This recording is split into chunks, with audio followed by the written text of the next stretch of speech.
Hello, my name is Gordon Smith, and I am making my presentation on the 721 academic presentation course. My presentation is Who Am I? Approaches to Self-Identity.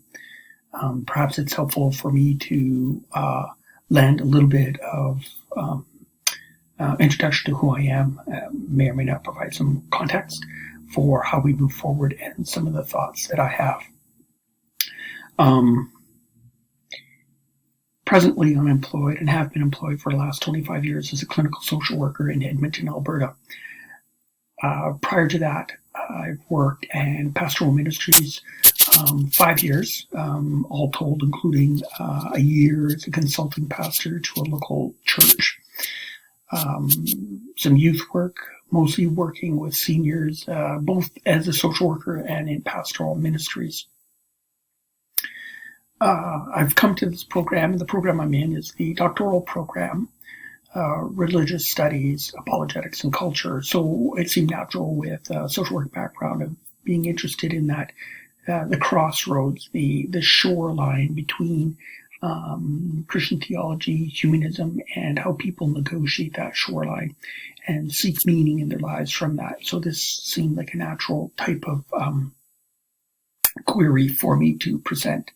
I'd like to acknowledge the professors at Trinity who have been most excellent in the last year in providing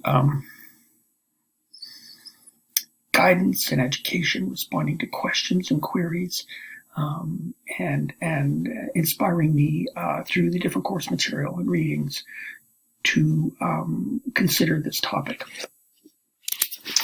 So where are we going when we think about the topic of who am I? Perhaps start with a little story. When you go to a hospital, and we live in a city in Canada, Edmonton, Alberta, we have several hospitals, and by and large, in a metropolitan area of 1.2 million people, a couple of the hospitals are quite big, and because of construction and architectural work, kind of complicated to get through if you don't know how to get through, and frankly, even I get lost in them sometimes. Invariably, you'll end up on a unit, and some of them are fairly secure, have very specific medical criteria, and you will run into a kind receptionist or nurse, and the question will be, who are you, and what are you doing here?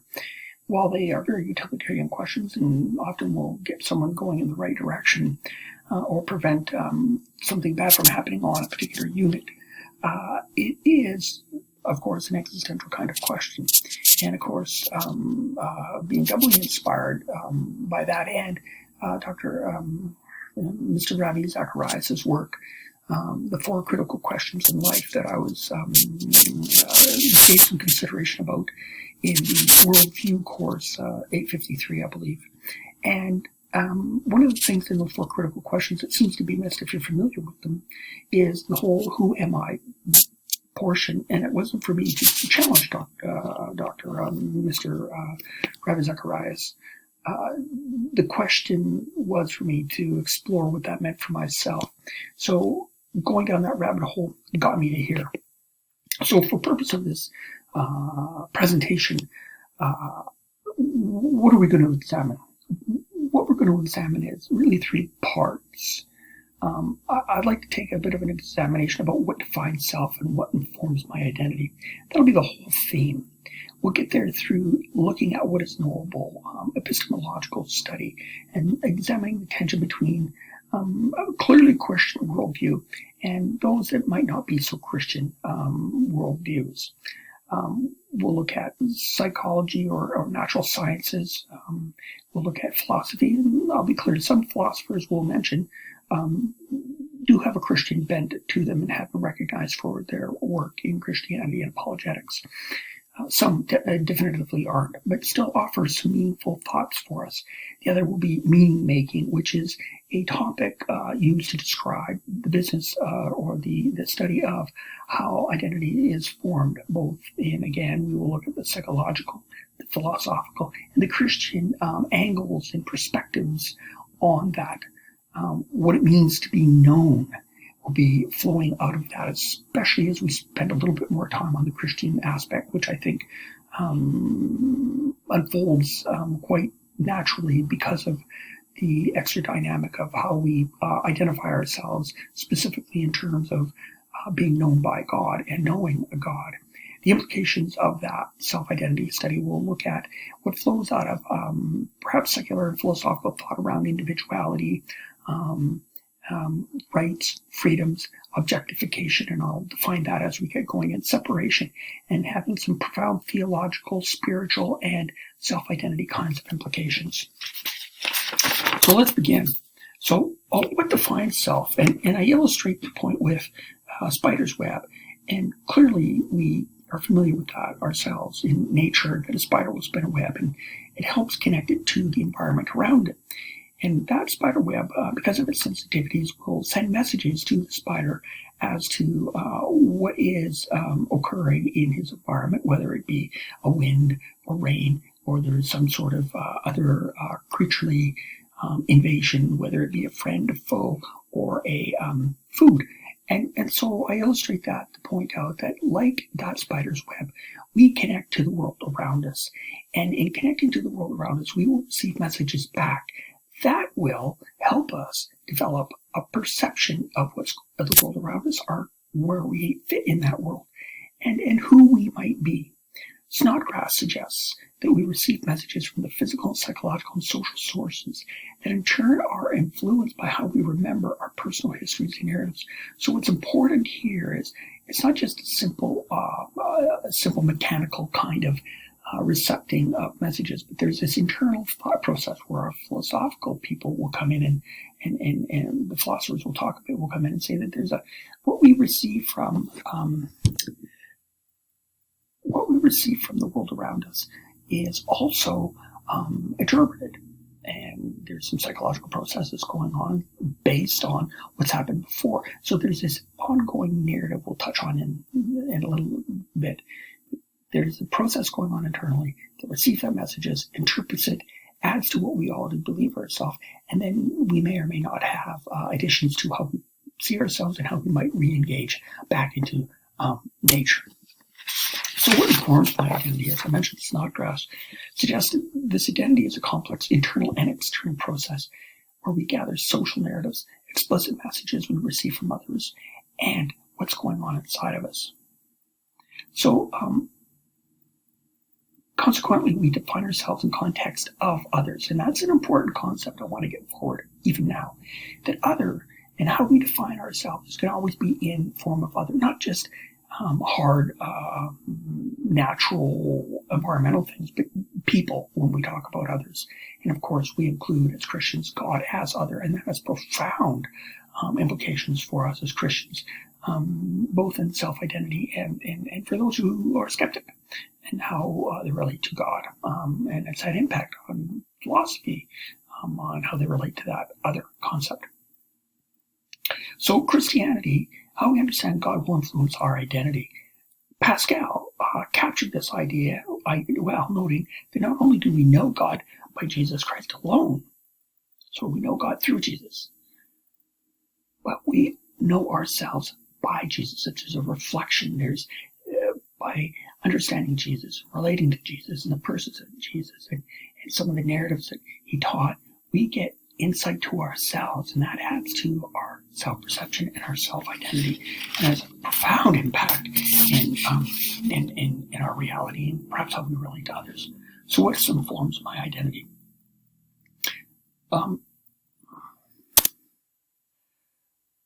What is knowable? All I can see, touch, and feel is reflecting on perhaps this business of knowledge and epistemology only as we look at natural sciences or science. So what is the source of knowledge, and how do I know what is true? As I mentioned, the epistemology. Sorry, that's my cat. He snuck into my room. So epistemology is the discipline that addresses the study of knowledge. Groothuis notes that, and this is important, and I'm taking a liberty here, that truth and knowledge I'm kind of exchanging, and that's not really fair. There's maybe perhaps a stricter thing, but for purpose of stricter demarcation between those two definitions. For the purpose of this presentation, I want to consider truth and knowledge in this definition as perhaps equivalent. that truth and or knowledge, through though seemingly ubiquitous in our dialogue, is paradoxically elusive to grasp an objective definition as it dissolves into the language games of relativism.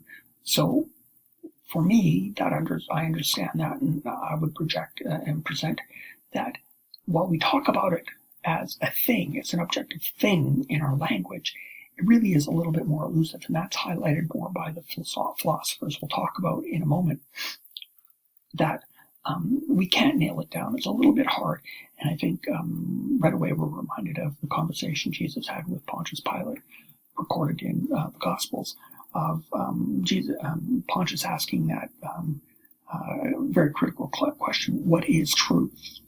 So even back then, 2,000 years ago, trying to understand what truth was, perhaps a subjective kind of thing, something hard to grasp. Maybe something not so objective to grasp. Their handles on it were a little bit greasy.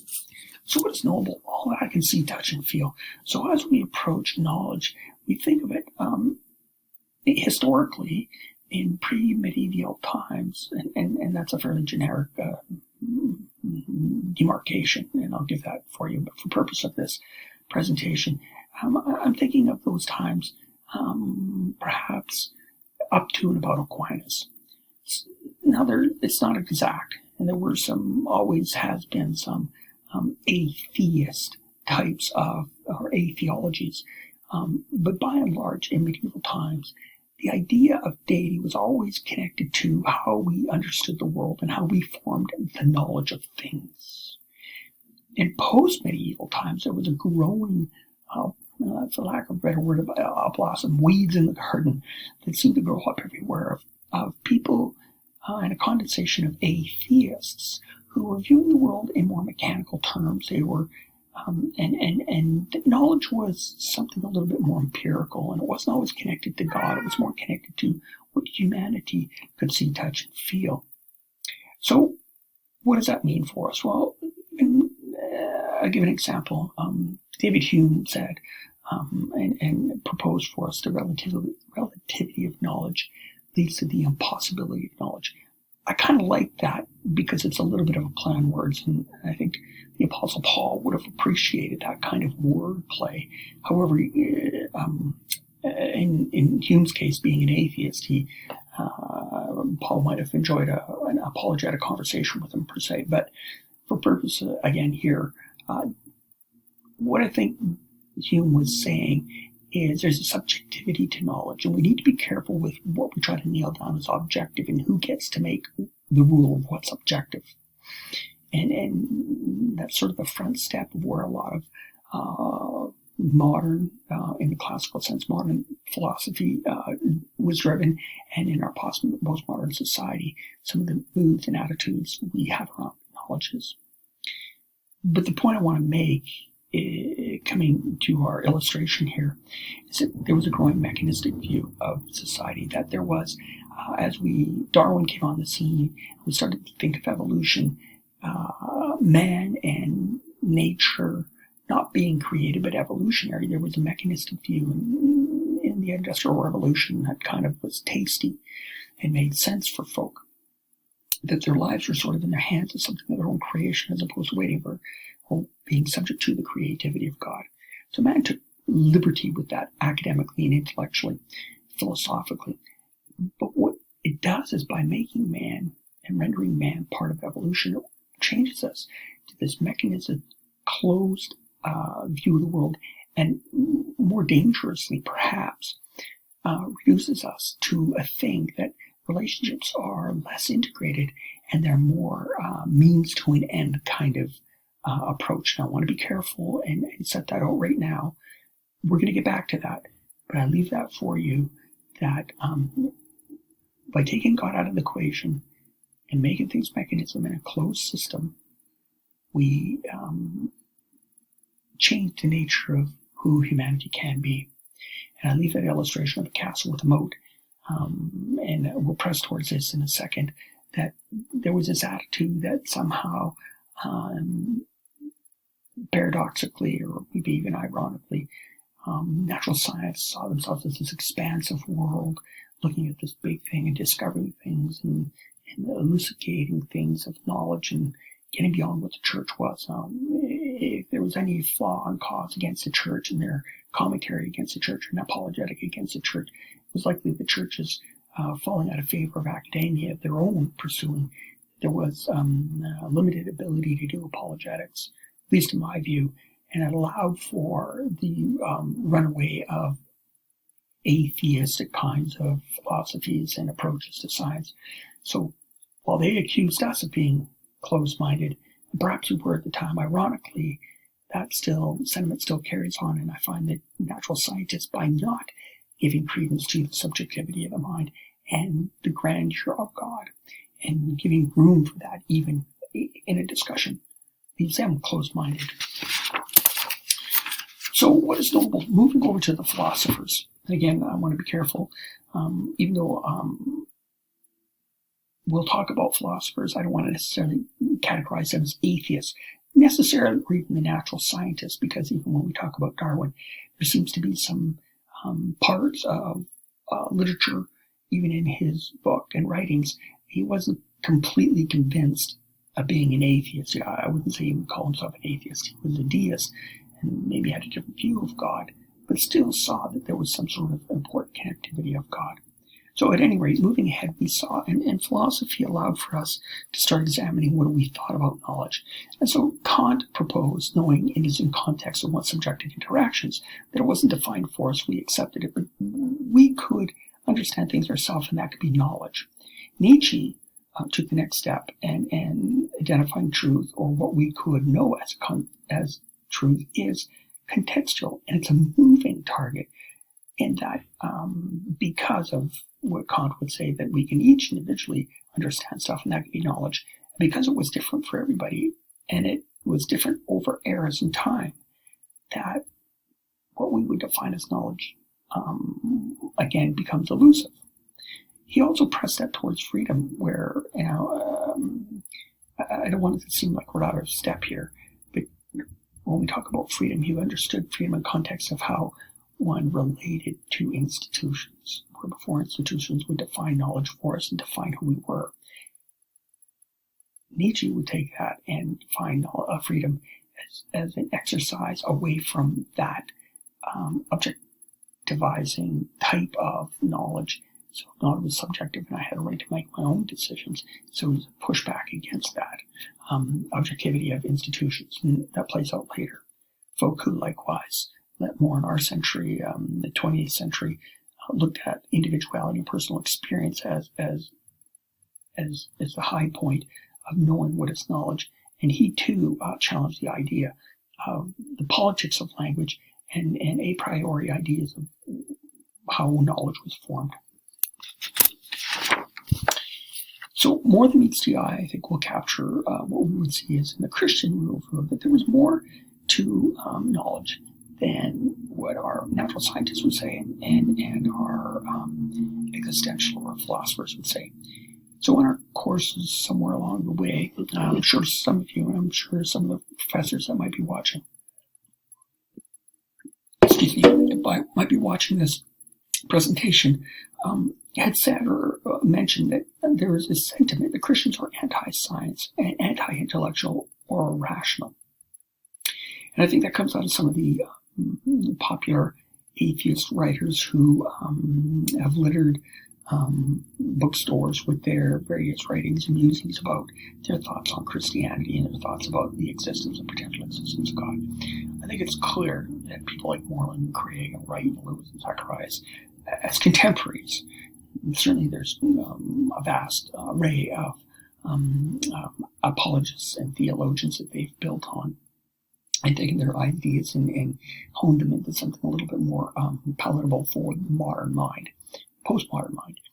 They've offered credible, logical, and cogent, philosophically sound arguments to support the rational, logical understanding of the universe and the existence of God.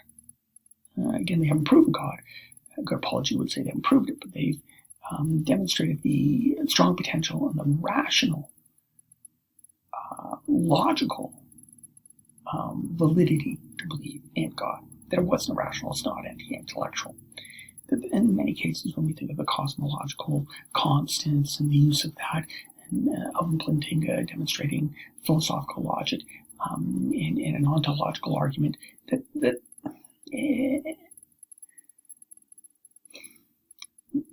we don't lack an appreciation for science or logic, that we're not just believing things, as postmoderns would tell us, we just got a belief system. I think we got more than that. Archaeology continues to validate the historical accuracy of the Bible. And I want to point out something that David Penley Hart notes, and I want to get his quote right, so I'm going to read this. That scientific discovery, or the rules of scientific discovery, were first understood and proffered by Christians, overturning pagan cosmology to lead scientific knowledge in mathematics, physics, cosmology, arriving at conclusions that are still foundational in science. So while I think he was making that context in the medieval sense of how we understood science and math, many of those equations, many of those things I took in physics still stand true. And those were on the shoulders of Christians, and I think there's some validity there. We need to be apologetically, gently reminding our atheist and skeptic friends that we're not a bunch of mindless feelings about having sentimental feelings about God, but there's some solid science and solid historical reference to back up where we come from. And even now, many leading advances in science and medicine, Francis Collins, I think, for one, also an apologist, demonstrates that we're very much not avoiding science, rationality, or logic, but we're actually marrying it. Some very important points. So what is knowable? Again, moving in Christian context, can we know without seeing? Well, Bassinger draws on Aquinas and Soloviev, that knowledge is not restricted to a single mode. It's got multiple layers of existence. It implies there's an objectivity and a subjectivity. I don't think that's a surprise to us in seminary, but I think that's a bit of a surprise to maybe some skeptics who think we're all subjective and feely, and missing that objective piece. But there's some objectivity around where we believe, and we'll even touch that now. Bloom, a developmental psychologist, and I admit I'm not sure Bloom is Christian or not, and I don't even think that's important at this point. And perhaps even if he isn't a Christian, it's even more important. As a developmental psychologist, he recognizes that humanity is innately oriented to a creation narrative, that people have a tacit belief in the supernatural. His quote was, there's a religious bias to creationism. And he says that about children. As sure as a child will pick up a rock and understand it to be hard or heavy, they believe there's the existence of God. And I think that dovetails and that explains and that supports what John Calvin lent to us as the concept of sensus divinitatis, that there is a sixth sense in the human processes that reach out and sense God around us. Now, our atheist friends would say, no, that's not realistic because you can't say touch and feel, but I think there's a sensitivity there. And as much as loud noise prolonged in an industrial setting or in a rock band lends somebody deaf to no longer have a sense of hearing. When we continue to load someone's intellect and someone's internal psychological processes, thinking processes, with rationality, empiricism, and materialism, we will deafen, we will asphyxiate that sensus divinitatis, so we don't become surprised. Our children who at 4, 5, and 6 have no problem with the concept of God. By the time they hit 13, 14, 15, and they get out of middle school, in Canada we call it junior high, they are near to atheists. Now, of course, there's a little sense of rebellion, and they don't want to be mom and dad's religion and follow that. And their friends might be more secular. But that's tasty bits for them to grab onto, because their sensus divinitatis, which might once have been active, has been stifled. It's been muted. So I think that's important for us to keep in mind as we approach identity making. So is there an irreconcilable difference? I think there is. Dewey Ward notes that there is a gap between Christianity and secular worldview, and it's irreconcilable because we're dealing with a regenerate mind and a unregenerate mind, a Christian mind, a non-Christian mind. And in that sensus divinitatis becomes more alive and more sensitive. And I think that's the other element that we need to be aware of, so that when we talk about objectivity and truth and where do we get our knowledge from to inform how we're going to create an identity, that becomes an important point for us. And I think I want to quote at this point, J.P. Moreland said in one of his articles, I can't remember where I saw it, it's referenced in my paper, that there's this sense in North America that the dividing line is in fact that, how we define knowledge and objectivity. And that spills into the church, whereas good people who sit in our pews, who haven't had good apologetics in their preaching, who haven't had good Christian education, who have gaps in theology of not just, well, I know I'm saved because I have faith in Jesus, but having to be able to contend with some of those sticky issues in life. And they live in a world, or they work in a situation where there's a lot of hard science, so such as me, or myself, I work in a hospital, so everything's hard science, and everything's rational, and everything's logical. And yet, there seems to be a disconnect and an illogicalness about being Christian or having faith, and having to apologetically explain that sometimes to the physicians I work with. And I don't have time to explain it now, but simply that gap needs to be explained and understood, and without apologetics in a pastoral setting, without good education and good preaching and good Christian education, that gap will continue to be there. Moreland says that leaves people in the pews not even aware that they might not fully believe everything about Jesus Christ and God. So our perspectives on reality, very quickly, to sum up, is how are we perceiving the world around us? How do we perceive knowledge and wisdom and truth? I think Christianity, if we look at binoculars, we get a sense, well, we look at a binocular, we can see through it, and we can go zoom.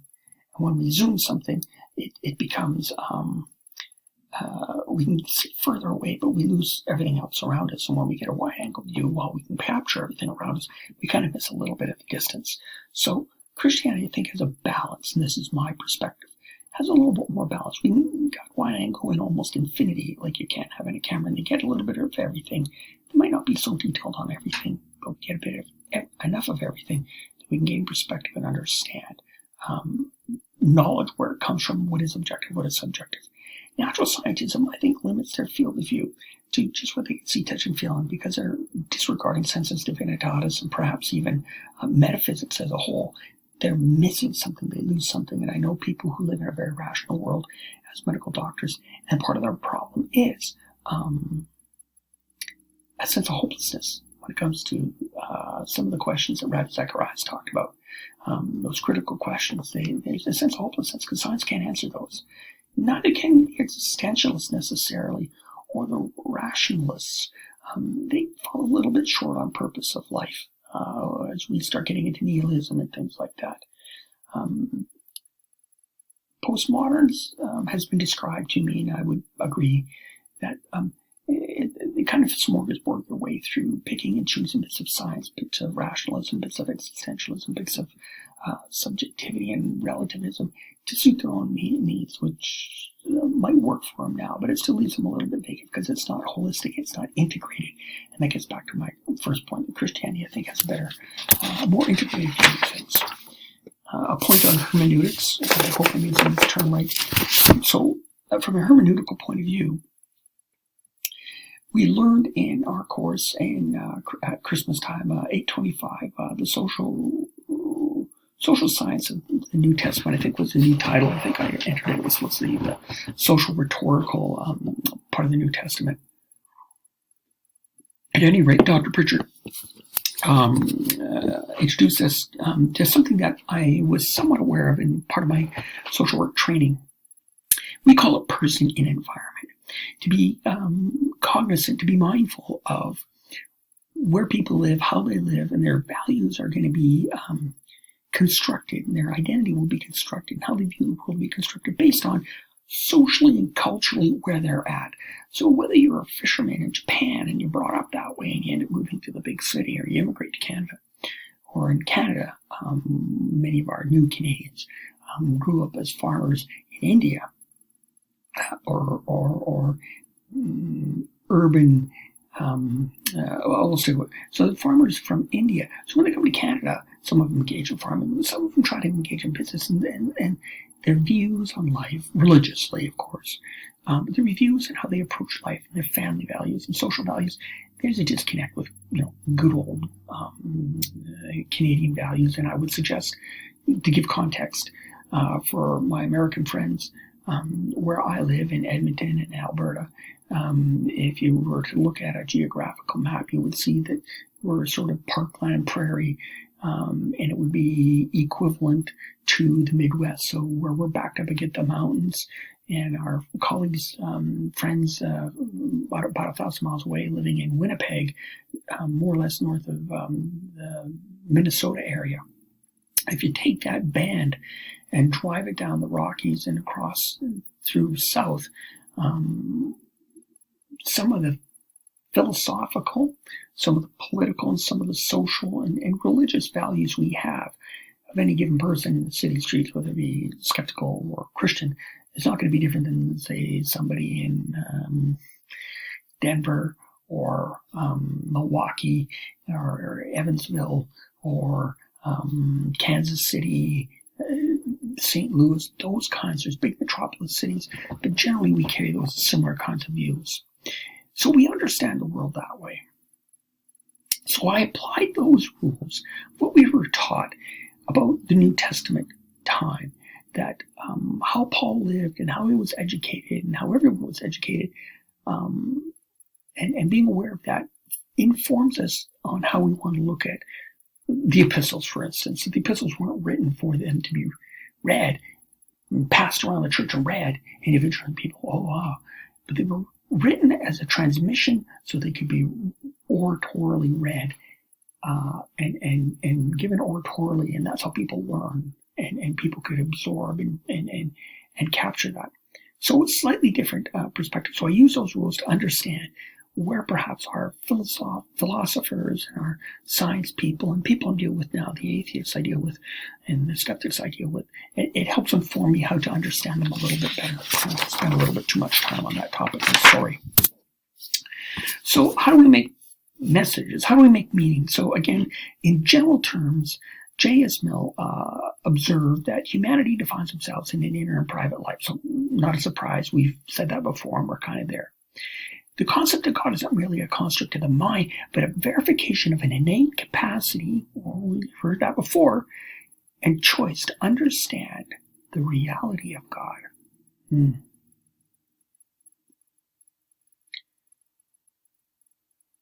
Christianity defines truth as knowable with an elemental source of knowledge, being the Bible, as an expression of God's revelation throughout history and humanity. So that last statement isn't really a surprise for us, but that's the one that our skeptical friends will stumble over, the whole business of knowledge.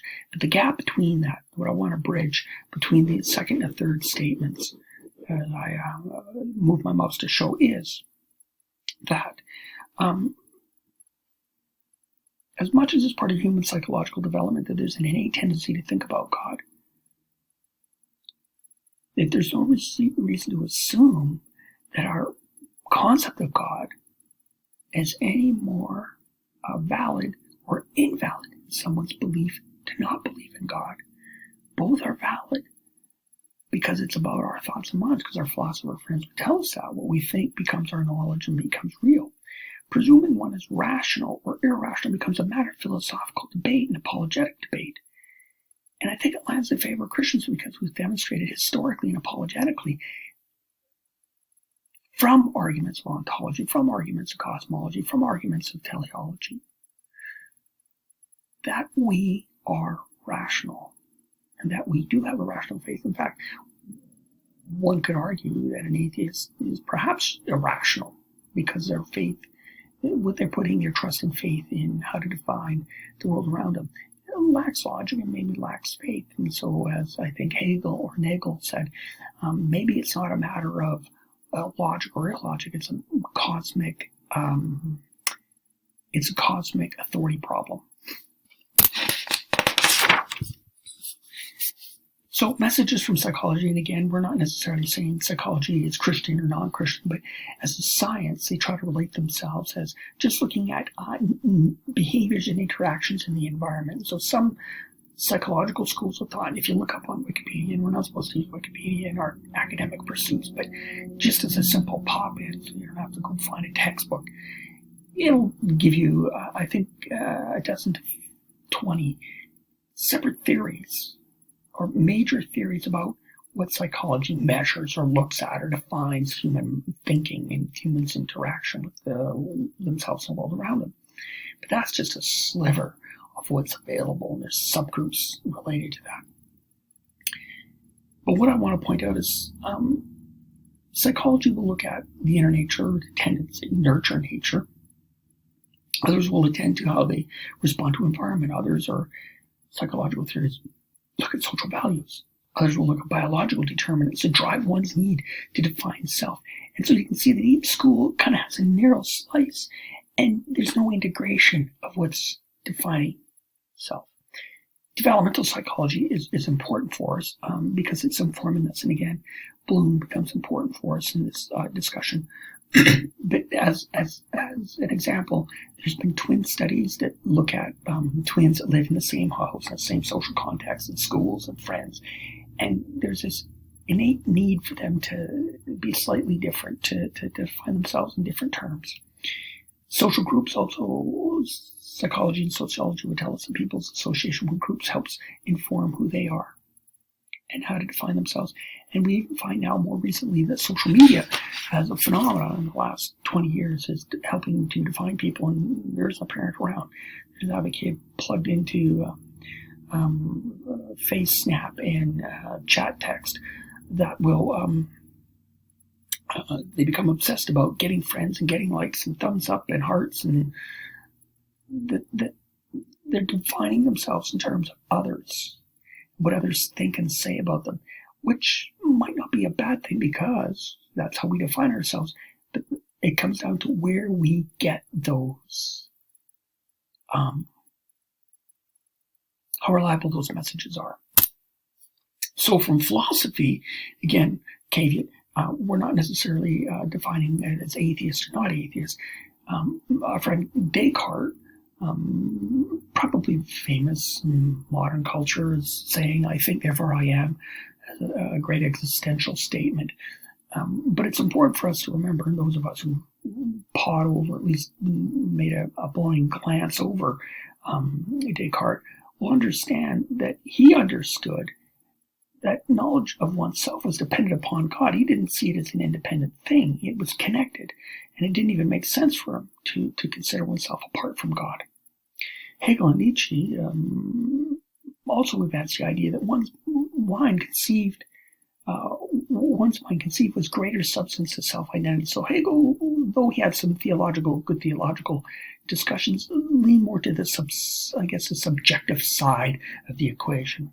Was more interested in that, and I think that fell into perhaps the social context of university and the Enlightenment and existentialism was really driving a lot of thoughts and changing how theology, what we know as Reformed theology, is kind of shifting a little bit. And I think Hegel was reflecting a little bit that who we were and how we define ourselves would be apart from or separate from society and what institutions would define for us, is my point. Foucault, likewise, was concerned with the impact of socially constructed messages and how that impacted us and wanted people to define themselves. But he was more focused on the language, and that becomes important again, and that's why I'm using and leveraging Foucault here, how language is used to create narratives and how languages form self-identity. I want to take a minute and just use this to know this isn't down my back door. We're a little further away from the mountains. I suspect this is probably, as you get closer to the mountains, Colorado-esque kind of view, maybe even, So Mill understood the value of corralling the potential of the individual from their runaway freedom. So he was a libertine, but he was more concerned about how we didn't let ourselves run away from each other, where Nietzsche understood the power of individual freedoms and actually wanted to push against social constructs and institutions. And so while they both kind of believed in freedom and individuality to express oneself, they kind of viewed how society's role in that a little bit different. What happens with Nietzsche, if we follow him through, some of his thoughts of pushing away society constructs, like to some of his nihilistic thoughts, I think, and I want to use this as an example. So, from a social rhetorical point of view, we read and understand that Nietzsche grew up in a strict Baptist background, and he served in the military, and I know that, and I want to let people know I'm from a martial family too, so I understand respecting military and serving is an important feature, and I have all the respect in the world for military people. I'm just saying this as an example. For Nietzsche, to grow up in a strict Baptist background, to be told who he is and how to think and believe, perhaps I'm guessing, so I'm hyperbolizing a bit here, and be told that murder is wrong, it's a sin, and then join the military, serving, as he's probably taught to do also as a Baptist, and then being told that it's good if you kill the person in that color uniform, and it's evil if they shoot back at you because they're evil because they're in a different uniform, so you need to do murder, shoot at them and kill them. And that's a good thing. So that juxtaposition of values, that tension, is something he probably thought about and struggled with. Plus the overarching social messages. And so being in a context in a university where they talked about these things and thought about these things in the context, again, of examining those tensions, I'm not surprised he came up with the kinds of thoughts he did and wrote about the things he did and had the life he did. But following that, I think we can see is a slippery slope that leaves you with a void, that leaves you empty. It can leave you with more questions than answers by defining yourself in terms of just what you're thinking and what messages you get from society or don't want to hear from society, and divorce from society or social constructs like the church. So making meaning, messages from Christianity, so knowing and being known. And this is where we're going to shift, and this is where I think things really take a different turn for us. A reliable, consistent, objective source is vital to inform society. The capricious sources of secondary humanism offer inconsistent and incomplete messages to form identity. The Christian approach to meaning making considers the messages informed by God. The message affirmed by the innate internal sense of divinitatis offers a more substantial and by default of God's character, helps understand the question of who I am. Right? We have this mechanism, and I don't want to be mechanistic about it because I don't believe the sensus divinitatis is necessarily mechanistic, but if I can use that kind of base terminology for the lack of sophistication of my mind to explain that we have this mechanism in our body, in our minds, in our souls, in our personalities that can sense God and understand that sensitivity and build that messaging, interpret that messaging from God. Not just the rote words that's there as a good moral precept and academically accepted and mechanically say that's a good thing. But there's an impetus, there's an animation, there's a force, a living force empowered by the Holy Spirit that works through us to animate that morality and animate that in us, to define those things in us, to help them stick. King notes the social science in the past were critical about how we regarded the positive, how we regarded church. But now it's got a positive impact. It recognizes the formation and the experience that connects to the divine. So it's recognizing that there's an important connection to the divine, supporting what Bloom said, that we have this innate tendency to creationism. So through rituals and mentoring and social connections and spiritual experiences that we're identifying on their slide here, the integrative experience of a church, living and breathing. And while it's not listed here, because the King didn't list it, I would say if we take back up what Moreland said, that there's a confusion or gaps in people's education and it's affecting how we define ourselves, I would think that in the rituals and the mentoring, we can explain those things so people can make the mind, body, spirit connection of who I am and how I do things, and who God is and how that affects me through the church. We make meaning with other, and this is a point I made at the beginning. We are in context of other, and people do that relationally, whether it's through social media, or it's in the street, or it's a relative, or a human being. And that's usually how secularists, and I'll use that in generic terms or non-Christian terms, we do it in secular or other, as in just human terms. But McAuliffe talks about in his article that other is a vital concept in self-identity. And I don't think that's a surprise. We haven't discovered anything earth-shattering yet. But he talks about other as the church. And he's examining how our relationship with the church, going back to what we just talked about, how that creates a context for us to form identity in the body of Christ as a church. But I'm going to extend that to other as God, the divine other. Hyphenate that. Big D, big O, divine other, as a primary reference point for all other relationships. Because when we know God and we're known by God, and Jesus acts as our exemplar out of the New Testament, it changes the dynamic of what we define as knowledge, because we've already defined that as knowledge, but it changes our dynamic of how we receive messages to define who we are. And I want to make mention of the Holy Spirit. I don't want to forget about the action of the Holy Spirit working within us and through sense divinitatis and informing us of the things we can and cannot do, giving impressions to act and animate in a way that confirms who we are, which is a child of God. And that becomes an important concept as we move forward. So we're being known by God.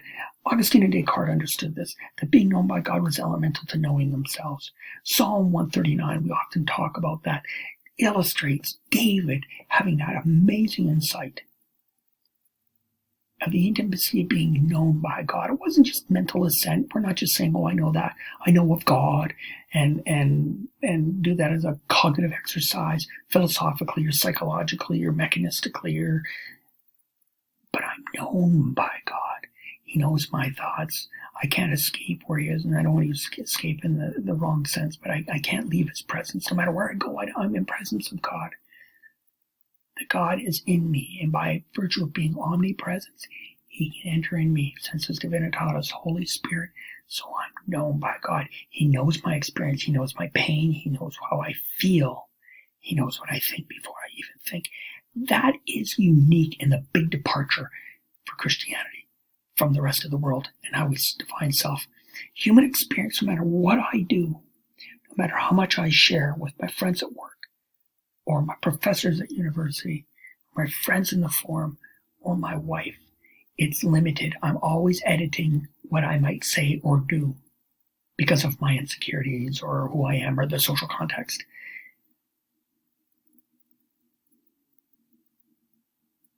I want to be careful with how I say this. Genesis 3 paints a picture of this naked acceptance of God in the garden before the fall.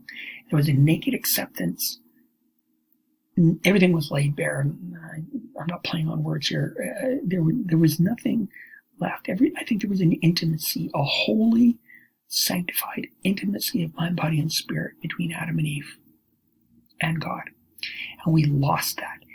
And ever since then, we're limited in how we can do that. But it still is sustained because being known by God completely affords us to be honest with ourselves, what existentialists would want us to be in the first place. And we can't avoid it.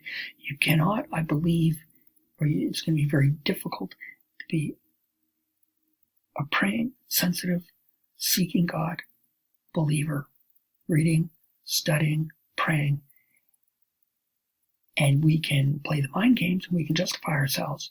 But at the end of the day, we know the truth. If we're cheating on ourselves, cheating on God, cheating on our morality, and I don't mean that in a sexual sense. I'm just not telling the truth or lowballing someone when we know the right thing to do and not paying debt. Those kinds of simple behaviors we know. But we can't full with that. Attachment theory is important because it goes back to, as part of developmental psychology. So attachment theory tells us that one sense of self is highly influenced by the perceptions of one's attachments to other. So typically for a child as parent. And how we interpret that as children becomes important to how we get a sense of self and how we feel secure about ourselves. And I don't have time to talk about the details of that right now, but it's a most important aspect. And as I point out in the bottom here, Jesus teaches us the nature of relationship for us is to be a child of God in a parent relationship with God. And I just skimmed the New Testament and some of the passages in the Gospels of Jesus teaching us, pray this way to your Father who is in heaven. His Lord's Prayer, and the one in John 17, the high priestly prayer, talking to the Father. Some of his parables he talked about Father. He kept relating to his relationship with Father. A parent-child relationship is unique for the Jewish mind and unique to the New Testament, but it helps us understand our identity, that we are known by God, and we're protected by God and preserved by God. Being known is also a freedom. It liberates individuals to not only understand ourselves, but to accept ourselves. The relationship with the divine infuses one with the means not only to understand ourselves, but to accept ourselves, to liberate ourselves, to experience a true freedom. Zazula's notes in McCullough's article, a freedom, the freedom we have is not a freedom from others, but a freedom for others. And that reflects Jesus Christ, didn't it, in the Gospels? He wasn't about using people as a means to an end. He was about relationship as an end in of itself. Freedom for one another. So it's not just a political expression, as Foucault would try and tell us. Freedom from, and Nietzsche, freedom from, freedom against. Freedom creates space, and so I have freedom, so I'm pushing against something. I'm isolating myself. I'm separating myself from others so I can be free. Jesus taught us true freedom is connection, reconciliation. Because when we're connected and we're defining ourselves as a child of God, we're free to experience God and to serve others and to be part of a forever family. So our identity of freedom and how we understand and define freedom, not surprisingly, Christians always define things in a countercultural way. And I think apologetics is what we need to do. We need to live it out. Lim, one of the articles we got in the Problem of Evil course, thank you very much, Dr. Braxton Hunter, revolutionized some of my thinking. Lim suggested God and Jesus Christ approached relationships as an end in of itself. And this revolutionized me, and I'm stuck on this. No matter even in evil, God's not so concerned about the evil in life. What's happening to us? He wants a relationship with us, and Jesus epitomized that and teaches us that. In any relationship, and the question I have at the end is any relationship I have and the difficulties I might have, and if I have those difficulties, James talked about it, Jesus' brother, is in relation to what I want. And if I'm relating to somebody and I'm disappointed because what I want isn't happening, that relationship has now shifted to a means to an end. Because if I'm invested in others and want relationship for relationship's sake, and I want to be in relationship for relationship, even if, I want to be careful because I got it, even if I'm disappointed because someone didn't do something I wanted to do, and I'm pursuing that relationship, love forgives. And maybe that's a mechanism of love. If I'm in a relationship by means of an ends to its end in and of itself, then maybe it's easier to forgive. Object lesson. So one of the things Larson points out, I'm going to skip over the first point for sake of time. One of the things Larson points out is the power of language and the power of labeling. So we might be stepping off of what Foucault said. I think there's some points here. There's some legitimate points here. That it's a force by labeling someone as a force that alters a living being into an object. So when I say someone's a something, it changes them from being a child of God, and it objectifies them, and it separates them from the rest of humanity, the forever family, in some way. It implies that I've objectified someone by attaching a label to them. It alters their essential, original, created essence to something different than what God intended. That's what Larson said. So I want to get this right. The act of subscribing a label to help identify oneself has become a means to validate oneself in social commons as a unique being. There's nothing wrong with that. People want to be unique. But again, when we ascribe a label, we're pushing back the rest of humanity. Look at me. Here's my unique, defined self. But by separating ourselves, we've objectified ourselves. Because in doing so, it affects oneself with certain status and privileges. And when we start gaining or demanding what we think we have an entitled to of a privilege or a status, we are separating ourselves from God, perhaps, certainly from others. And now relationships take on a means to an end. And we're not pursuing others as an end in and of itself. Now people will say, oh, okay, Gord, I'm thinking right now, isn't a child of God a label in and of itself? Perhaps. But here's the difference. You see, when I'm a child of God, I'm not separating myself from anybody. I'm connecting to God. I'm connecting to the rest of humanity as created beings. The people I'm separating myself from are those who've chosen to separate from God. And didn't Jesus teach us, and Paul teach us, to be in the world, not of the world, but to be in Christ? So the label, maybe the only label I can carry as a child of God, and if I'm focused on that, focused on my relationship with others, and not put labels on others, but follow them, pursue them, not as a project, pastors, not as a project to get them saved so I get numbers. Even Paul did that. Remember, he said he stopped baptizing people. It's implied that he stopped baptizing people because it was starting this numerical competition, and Paul didn't want to have people as a means to an end. He wanted them as an end in of himself.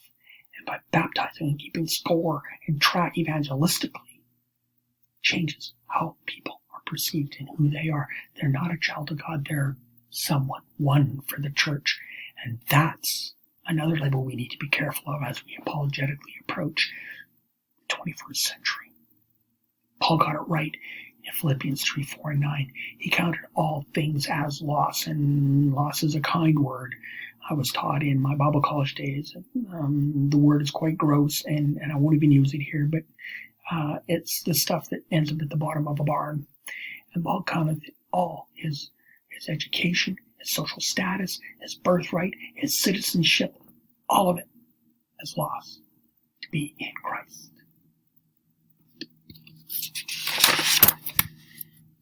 So when we attach a label, whether it's for gender affirmation or for social affirmation, we're separating people in a world that's trying to artificially create community. By using labels, we've actually done worse, and there's the illusion in the role of the church is to bind people together. By dividing humanity, I believe it's demonic.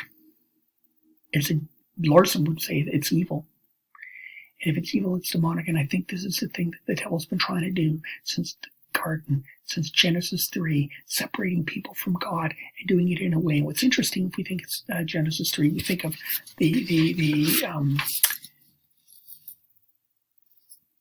by pursuing the fruit, if you want to call it the fruit, by pursuing the fruit, they would know, they would gain knowledge. And if we define ourselves by knowledge and start defining ourselves away from God, we separate ourselves. Labels, objectivity, means to an end. And it's illustrated, and I want to do this here with this narrative. Jesus, we know the narrative in Matthew 4 and Luke 4 of Jesus and the tempter. And I'll do it quickly because I want to not be pressed for time and go too far over. Appetites. When the tempter approached Jesus and asked him, because you're hungry, you have a right, turn the stone to bread. He was appealing to his appetites. He was reducing Jesus, reductionism, reducing him to an animal, that he was justified by his appetites. And by doing that, he was going to separate himself from God. And Jesus said no. There's more to life than our appetites. It reflects that secular humanism that we're merely animals and instincts. It exchanged one's divinity as a child of God to a creature given to satisfy our needs, and by doing that, we enter into relationships of means to an end. With aspirations, Jesus was taken to mountaintop and tempted. And I don't even know if he was tempted, but for lack of vernacular now, he was tempted. The tempter enticed him with the illusion of what was prophetically said as his own inheritance, the human ambition to succeed and the illusion to pursue the fast track.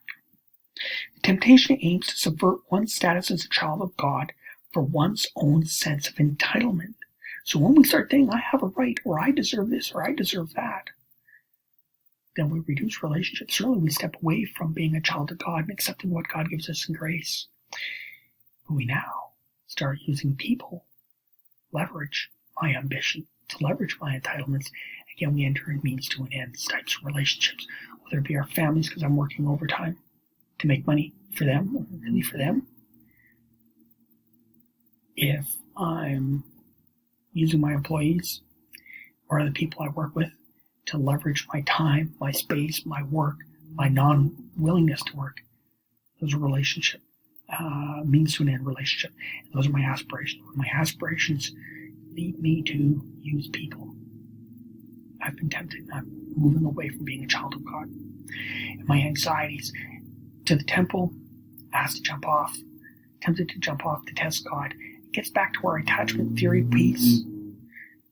When I am insecure with a relationship, I'll test it. Whether it be with my wife, I'm not trusting her, I'm suspicious of something, so I'll test it. But when I start testing God, I lose insecurity with my relationship with Him. Two things happen. I lose from being a child of God, but here, more profoundly, I start testing God. I'm doing what my secular friends say, prove God lives, prove He exists by getting Him to do this, or getting Him to appear now, or getting Him to show me something.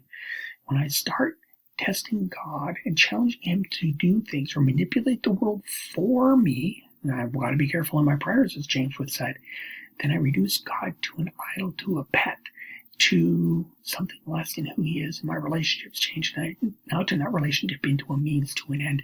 And do I truly worship God? Do I really identify myself as a child of God because of that? So that's my presentation. I want to move ahead. There's my references if you want to take a screenshot. Certainly it's not my full bibliography, but they're references I gave in this particular presentation. And by way of conclusion, bringing us back to the beginning, when we understand our sources of knowledge and where they come from, and we see the limitations of some of the secular approaches, whether it just be a material science, natural scientism, or pure psychology, or we're using pure philosophy, and we're not considering the Christian aspect of how we define knowledge and accepting the Bible as a source of knowledge. We're limiting ourselves in how we can define ourselves as people and answer the question, who am I? When we, in making meaning and defining ourselves, hi buddy, when we define ourselves in other ways apart from God, we're limiting ourselves. When we have a relationship with God as other, and not other people, but as other, and we receive our messages from God through the Bible, directly from God, Holy Spirit, sensus divinitatis, makes sense of what's going on around us. We get a whole picture of ourselves, and we discover as a child of God, secure in a relationship with God, relationships are now an end in of themselves. And we can try and avoid approaching relationships as a means to itself. And here's the kicker. When I do that, I help people discover they are a child of God. They're a created being of God. And they're secure in that. And they no longer, and they move closer to God perhaps, if they're being skeptical. And they no longer feel from me a means to an end type relationship, but a means in and of itself, a relation in and of itself, a means to that relationship, the relationship is a means of its own end, then you feel genuine love of Jesus. And that's what this is about. Who am I? Thank you for listening. Gord Smith.